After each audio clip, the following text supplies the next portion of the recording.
What if the greatest misunderstanding about marriage isn't that people fail at it, but that most people never understood what it was in the first place? From childhood, we're surrounded by stories. The prince finds the princess. The wedding arrives, everyone smiles, the music swells, and then the story ends. No one tells us what comes after. No one tells us that marriage is not the destination. It is where the real story begins. We grow up believing that somewhere in the world exists one person who will complete us. One person who will understand us without explanation. One person who will remove loneliness forever. We call this finding the one. It sounds beautiful. It feels romantic. But perhaps it is one of the most dangerous ideas modern culture has ever created. Because no human being can permanently carry the weight of becoming another person's missing half. Sooner or later, reality arrives, and reality has a way of exposing every illusion. Love or projection? When we first fall in love, something extraordinary happens inside the brain. We don't simply see another person. We see our imagination reflected back at us. We project hopes, dreams, childhood fantasies, unfulfilled desires onto someone who cannot possibly embody all of them. The philosopher Arthur Schopenhauer argued that what we often call romantic love is nature's strategy for survival rather than personal happiness. Whether or not we agree with him, one observation remains undeniable. The beginning of love feels almost supernatural, not because the other person is perfect, but because our mind fills in the missing pieces. Psychologists call this idealization. We don't love reality. We love possibility, and possibility always shines brighter than truth. Eventually, the projection fades, not because love disappears, but because reality finally becomes visible. The question is whether we can still love after illusion ends. The hidden contract. Most relationships contain an invisible agreement. It is rarely spoken aloud, but it shapes everything. It says, I will make you happy. You will heal my wounds. You will remove my loneliness. You will validate my existence. The problem is that neither person consciously signs this contract, yet both are expected to fulfill it. This creates impossible expectations. When your partner has a bad day, it feels like rejection. When they need space, it feels like abandonment. When they change, it feels like betrayal.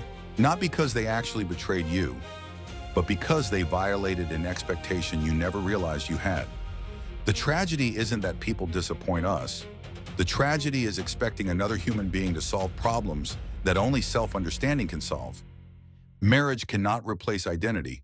It cannot manufacture purpose. It cannot silence insecurity. It simply magnifies whatever already exists inside us. The mirror we try to escape. There is a strange paradox.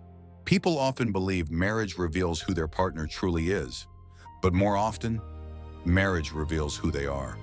Patience, anger, fear, jealousy, control, neediness. None of these suddenly appear after the wedding. They were always present. Marriage simply removes the distractions that kept them hidden. Living closely with another person is like standing before a mirror that never lies. Every unresolved insecurity eventually returns. Every childhood wound eventually speaks. Every fear eventually demands attention. This is why many relationships feel exhausting. Not because love is difficult, but because self-confrontation is. The partner becomes the messenger, yet we blame the messenger instead of reading the message. Why passion changes? People often ask, where did the spark go? But perhaps that question misunderstands passion itself. Novelty creates excitement. The unknown stimulates curiosity. Mystery fuels attraction. Over time, the unknown becomes familiar. The mystery dissolves. Daily routines replace anticipation. Some interpret this as falling out of love. Others understand it differently. The early stage of love is driven largely by emotion. The later stage depends increasingly on choice. The butterflies eventually leave. Character remains. This transition feels disappointing only if we believed emotion was supposed to stay constant forever. Nothing in nature remains at its peak indefinitely. Not seasons, not weather, not youth, not excitement. Why should love be different? Perhaps mature love is not less beautiful, only quieter. The freedom we keep surrendering.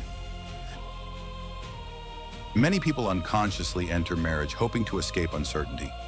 Someone to always be there, someone to always understand, someone to guarantee emotional safety. But certainty comes with a hidden price: dependence. Gradually, when our personal growth slows, dreams are postponed, individual identity fades, everything becomes we. And while partnership is beautiful, losing oneself is not. Healthy marriage isn't two incomplete people becoming one. It is two whole individuals choosing to walk together. The strongest relationships often contain remarkable freedom. Freedom to grow, freedom to disagree, freedom to evolve, freedom to remain authentic. Because love built upon possession eventually suffocates. Love built upon freedom continues breathing. What marriage was never meant to be. Perhaps marriage was never designed to make us permanently happy. Perhaps happiness was never the point. Throughout history, marriage served many purposes: family, community, survival, economic stability, shared responsibility. The modern world added another expectation: personal fulfillment. We now expect one relationship to provide friendship, romance, adventure, security, emotional healing, spiritual connection, financial partnership, perfect communication, endless attraction, and lifelong excitement. No previous generation expected one person to become everything. Maybe the institution didn't become weaker. Maybe our expectations became heavier. When one relationship is asked to satisfy every emotional need, disappointment becomes almost inevitable. The quiet truth. Perhaps the illusion isn't marriage. Perhaps the illusion is believing another human being can complete a life we haven't learned to complete ourselves. A healthy relationship does not erase loneliness forever. It does not eliminate suffering. It does not remove uncertainty. It does not guarantee happiness. Instead, it offers something far more meaningful: a companion, a witness, someone who chooses to remain beside you while both of you continue changing. Not because either of you is perfect, but because love survives perfection. It survives disappointment. It survives ordinary days. It survives reality.